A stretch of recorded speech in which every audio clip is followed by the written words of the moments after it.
제4절 사랑의 우선순위를 올바로 세우는 훈련. 생각하고 감사할 준비가 됐다면 세 번째는 사랑하는 훈련이다. 빌립보서에서 바울은 독자들에게 무엇이든지 참된 것과 무엇이든지 경건한 것과 무엇이든지 옳은 것과 무엇이든지 순결한 것을 먼저 생각하라고 권면한다. 여기까지는 정신과 의지에 관련해 전통적인 신학에서 가르치는 미덕들에 가깝다. 하지만 사도는 곧이어 무엇이든 사랑스러운 것과 무엇이든지 명예로운 것과 또 덕이 되고 칭찬할 만한 것이면 이 모든 것을 생각하십시오 라고 주문한다. 사랑스러운 것이란 진실할 뿐만 아니라 매력적인 무언가로 규정할 수 있다. 여기서 바울은 정신세계의 생각들을 다시 정리할 뿐만 아니라 마음에 담긴 애정들도 끌어들이기를 요구하고 있다. 어떻게 영적인 바닥짐을 배 안으로 끌어들여 거친 바다에서 파손하지 않을지, 쉽게 말해 어떻게 어렵고 곤란한 문제들이 쉴 새 없이 터지는 가운데 평형을 유지할 수 있을지 설명한다. 그런 시기를 맞으면 옳은 것을 생각하는 정도로는 충분치 않다. 옳은 것을 사랑하는 태도 또한 중요하다는 것이다.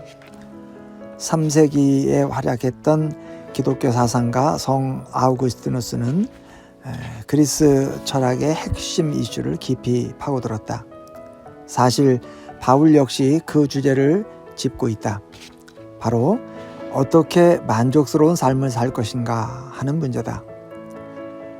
이를 가리키는 헬라어는 아우타르케이아인데 바울은 빌립보서 4장 11절에서 정확하게 이 단어를 사용하고 있다. 어떠한 형편에든지 나는 자족 아우타르케이아 하기를 배웠노니, 한마디로 환경이나 조건에 휘둘리지 않는다는 말이다. 항상 이 평형, 이 균형 감각을 가지고 있어서 그 무엇에도 마음이 상하거나 피폐해지거나 무너져 내리지 않는다는 뜻이다. 앞장에서 이미 이야기한 적이 있지만 이를 열심히 연구한 학자들이 바로 스토아 학파다. 이들은 대다수 사람이 만족스럽고 평온하게 살지 못하는 까닭은 세상 것들을 지나치게 사랑하기 때문이라고 가르쳤다. 그들은 말한다. 성공을 너무 사랑하지 말아야 한다. 설령 그것을 손에 넣는다 하더라도 늘 불안하기 마련이다. 이루어 놓은 것을 잃을까 두려워 절대로 평안을 얻지 못하기 때문이다. 또 그들은 마음에 가족조차 으뜸으로 두어서는 안 된다고 말한다. 더없이 훌륭한 가정을 꾸린다 하더라도 식구들 걱정에 마음 편할 날이 없기 때문이다. 혹시라도 가족 중 누구에게 무슨 탈이 나지 않을까 전전긍긍하기 쉽다. 그리고 정말 문제가 생기기라도 하면 엄청난 충격을 받게 된다. 스토아 철학자들은 제 힘으로 통제할 수 없는 무언가를 사랑하는 데서 사달이 나기 시작한다고 말한다. 무언가를 사랑하는데 거기에 문제가 생기면 휘청거릴 수밖에 없다. 따라서 그들은 세상의 무엇이 아니라 자신에게 있는 덕성을 진정 사랑하라고 말한다. 어째서 그런가? 성품은 스스로 조절할 수 있기 때문이다. 성공은 자기 힘으로 유지할 수 없다. 가족이 영원하리라는 법도 없다. 제 마음 밖에서 일어나는 일들은 아무도 어쩌지 못한다. 그러므로 덕성에만 마음을 두라는 것이다. 용기를 낼지, 성실할지, 정직할지는 내 뜻대로 결정할 수 있다. 어떤 인간이 되기를 원하는지 스스로 선택할 수 있다는 인식만이 마음에 만족을 준다. 제 힘으로 좌우할 수 있는 건 그뿐이다. 그러므로 독자적인 내면의 선택과 성품을 행복으로 삼아야만 평온을 찾을 수 있을 것이다. 하지만 스토아 학파는 상당한 오류를 범하고 있다. 무엇보다 기본 전제가 잘못되어 있다. 덕성을 제 힘으로 조절할 수 있다는 건 그릇된 생각이다.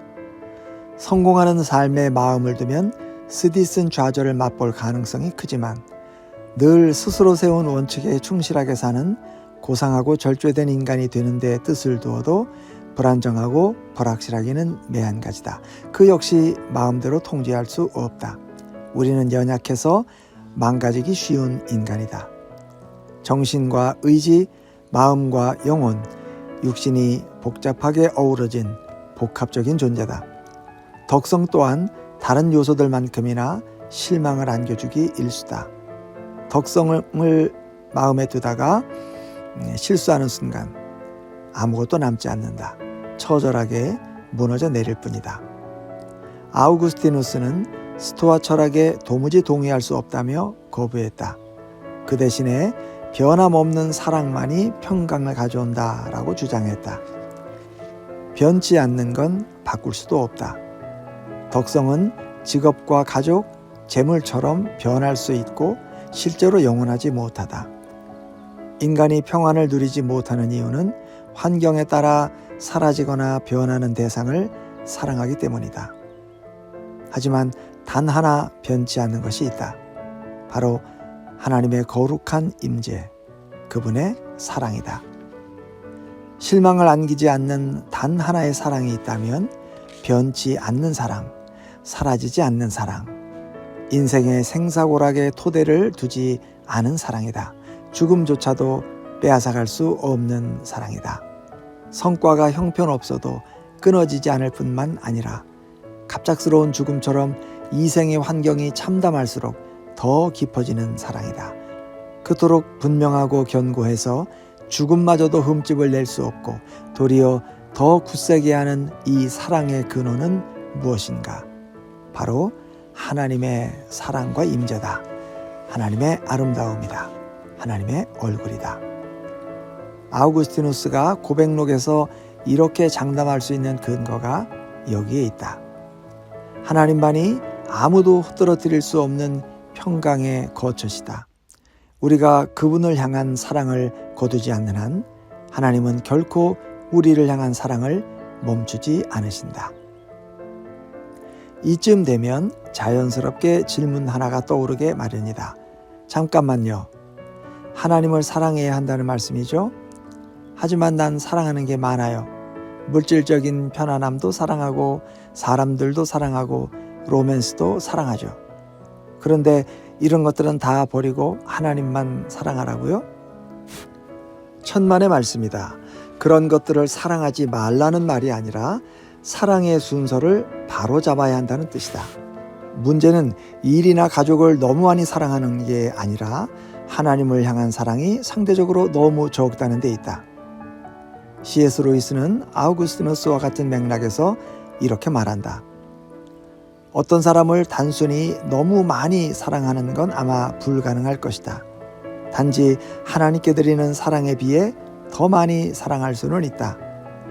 하지만 그건 하나님을 향한 사랑이 아주 작아서지 그를 향한 사랑이 크다는 뜻이 아니다. 여기서 무질서가 생기는 것이다.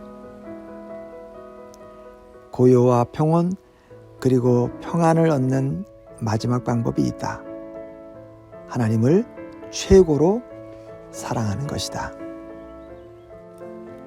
제5절 무엇을 영광으로 삼고 있는가? 시편 3편에서 다윗 왕은 적들에게 겹겹이 둘러싸인 심각한 상황을 설명한다. 형편이 얼마나 열악했던지 따르는 백성마저 하나님이 다윗을 버리셨다고 수군거릴 정도였다. 백성의 신망을 잃고 적들의 위협을 받는 곤경을 다윗은 어떻게 받아들이고 있는가? 여호와 나의 대적이 어찌 그리 많은지요. 일어나 나를 치는 자가 많으니이다. 많은 사람이 나를 대적하여 말하기를 그는 하나님께 구원을 받지 못한다 하나이다. 여호와 주는 나의 방패시요 나의 영광이시요 나의 머리를 드시는 자니이다. 내가 나의 목소리로 여호와께 부르짖으니 그의 성산에서 응답하시는도다. 내가 누워 자고 깨었으니 여호와께서 나를 붙드심이로다. 천만인이 나를 에워싸 진친다 할지라도 나는 두려워하지 아니하리이다. 적군이 코앞까지 밀려든 난국 속에 다윗은 어떻게 단잠을 잘 만큼 평안했던 것일까? 3절에 답이 있다. 여호와여 나의 머리를 드시는 자신이이다. 머리를 든다, 고개를 당당하게 들고 걷는다 라는 말은 요즘도 건전한 자부심, 깨끗한 양심, 자신감 등을 가리키는 비유로 쓰인다. 자신을 둘러싼 백성들의 귓속말에도 불구하고 왕은 거기에 짓눌리지 않았다.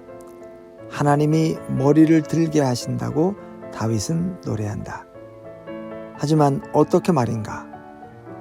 왕은 그러나 주는 나의 방패시요 나의 영광이시요 라고 고백한다.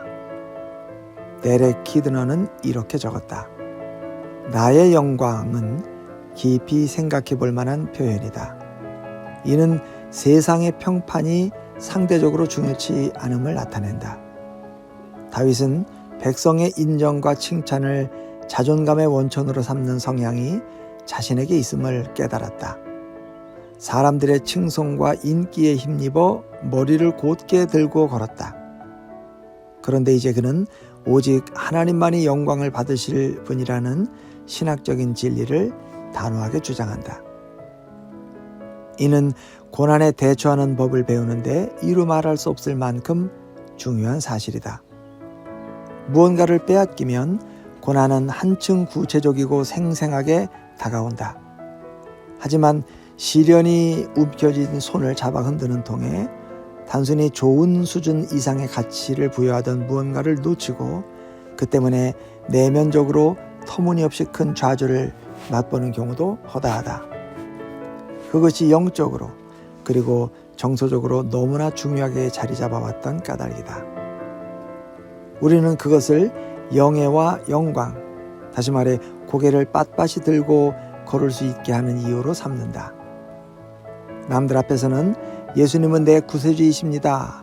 정말 중요한 건 그분의 인정, 나에 대한 그분의 평가, 그분의 섬김뿐입니다. 라고 고백할지 모르지만 실질적으로는 다른 데서 자존감을 찾기 쉽다.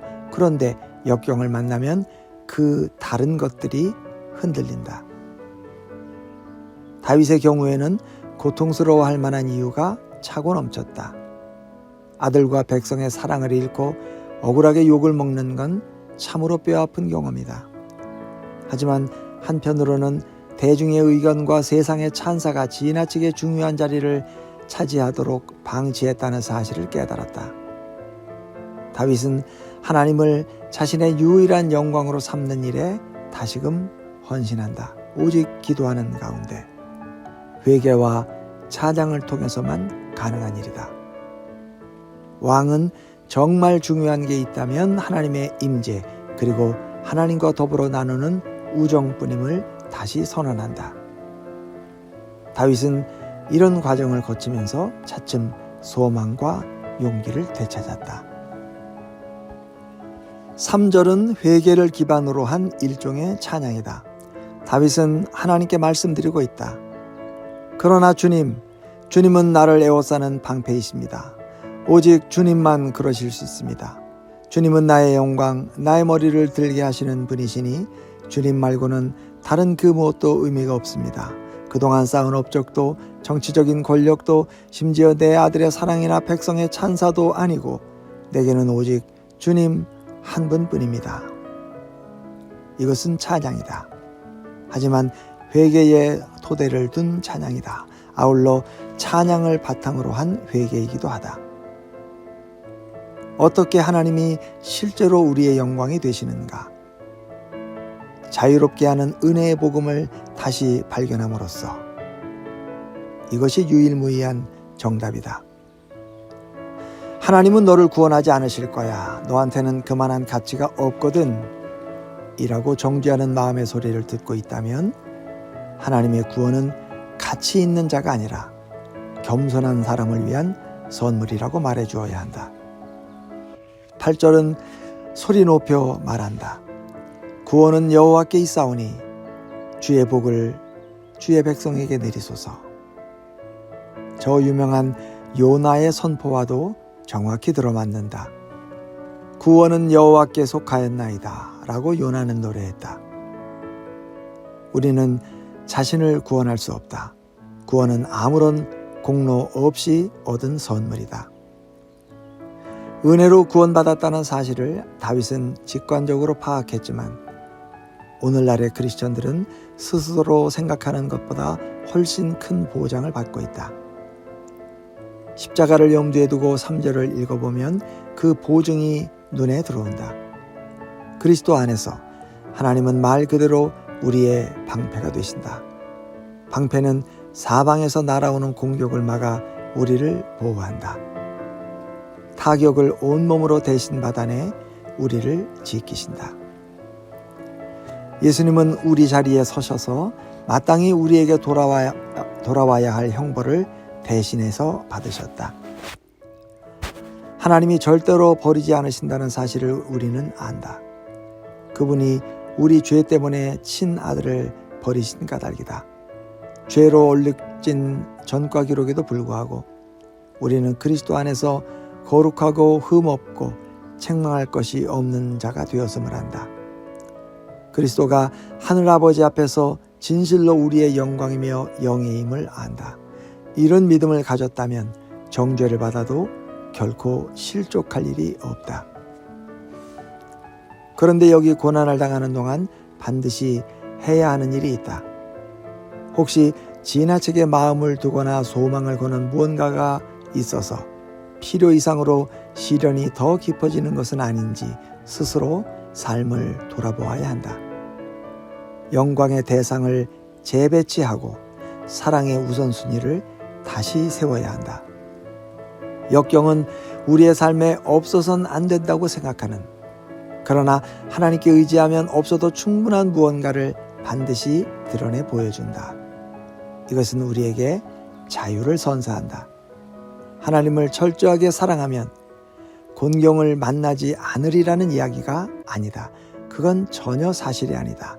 하나님을 사랑하는 사람들도 어쩌면, 아니 반드시 이 세상의 무언가를 아울러 사랑하게 마련이기 때문이다. 예수님은 하나님을 완벽하게 사랑하셨지만 슬픔의 사람으로 사셨다. 우리를 지나치리만치 깊이 사랑하신 탓이다. 세상에 속한 사물에서 마음을 떼어놓으라는 스토아 철학의 유혹에 넘어가서는 안 된다. 인간은 어쩔 수 없이 많은 것을 사랑하며 산다. 그리고 그것을 빼앗기면 상처를 받는다. 하지만 하나님 안에서 깊이 안식하는 법을 배우고 우리를 향한 하나님의 사랑을 실존적으로 깨닫고 나면 곤경이 독침을 날리고 고통을 안길지라도 뿌리가 뽑혀 나가거나 거꾸러지지 않는다. 고난이 가장 중요한 시임지, 다시 말해 하나님과 그분의 사랑, 거룩한 구원은 건드리지 못하는 까닭이다. 몇 년 전 리디머 교회에서 만난 두 젊은이가 생각난다. 둘 다 배우였는데 같은 역할을 놓고 오디션을 치른 처지였다. 양쪽 모두 그 배역을 따는 것을 일생일대의 중대사로 여겼다. 하나같이 그리스도를 주로 고백하는 크리스천들이었지만 한 친구는 배우로 성공하는 일에 정서적이고 영적인 온 소망을 걸고 있는 듯했다. 예수님을 믿었지만 일이 잘 풀리지 않아도 삶을 즐기며 자신에게 만족을 느낄 수 있을지는 확실치 않았다. 다른 한 친구 역시 예수님을 인격적으로 영접한 크리스천이었는데 몇 차례 좌절을 겪으면서 구원을 베풀어 주신 하나님을 기쁘고 영화롭게 하는데 삶의 가장 큰 목표를 두는 수준으로 성장해 왔다. 이 젊은이는 배우라는 역할을 통해 그 뜻을 이룰 수 있으리라고 믿었다. 결과는 둘 다 탈락이었다. 어느 쪽도 배역을 따지 못했다. 첫 번째 청년은 끝모를 낙담에 빠져들었다. 우울한 시기를 보내며 약물에 손을 댔다. 다른 친구 역시 처음에는 몹시 실망해서 눈물을 쏟기까지 했다. 하지만 얼마 지나지 않아 평정심을 되찾고 이야기했다. 제 생각이 짧았어요. 다른 일로도 하나님을 기쁘고 영광스럽게 해드릴 수 있을 것 같아요. 이 둘의 차이가 보이는가? 두 번째 젊은이는 연기를 목표를 향해 가는 수단으로 보았던 반면 첫 번째 청년은 배우라는 직업 자체를 목표로 삼았다. 인생의 변화는 두 번째 젊은이가 삶에서 가장 소중히 여기는 가치를 건드리지 못했지만 첫 번째 청년의 보화는 단번에 휩쓸어가고 말았다. 하나님의 사랑을 받는다는 것, 하나님이 알아봐 주신다는 것은 그 무엇과도 바꿀 수 없는 보물이다. 그 사실을 궁극적인 가치로 삼으면 그 어떤 도둑도 뚫고 들어와서 훔쳐가지 못한다.